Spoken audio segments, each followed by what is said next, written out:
شعبان چونکہ اس رمضان کا مقدمہ ہے، اس لیے رسول کریم سرور دو عالم صلی اللہ علیہ وسلم سے اس بارے میں کچھ سنتیں منقول ہیں۔ ایک سنت تو یہ بیان کی جاتی ہے، احادیث میں آئی ہے کہ رسول کریم صلی اللہ علیہ وسلم شعبان کے مہینے میں بکثرت روزے رکھا کرتے تھے، یعنی بعض روایتوں میں آتا ہے کہ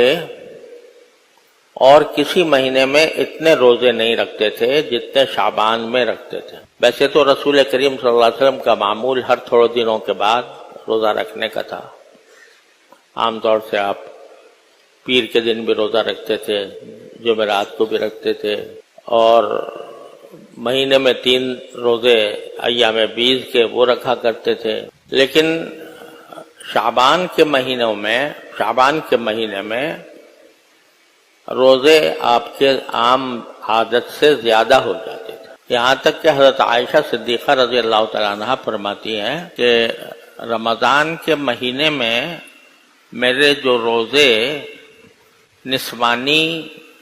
معذوری کی وجہ سے قضا ہو جاتے تھے تو میں شعبان میں حضور اقدس صلی اللہ علیہ وسلم کے ساتھ رکھا کرتے تھے، اس لیے کہ اور دنوں میں رسول کریم صلی اللہ علیہ وسلم کی خدمت میں مشغول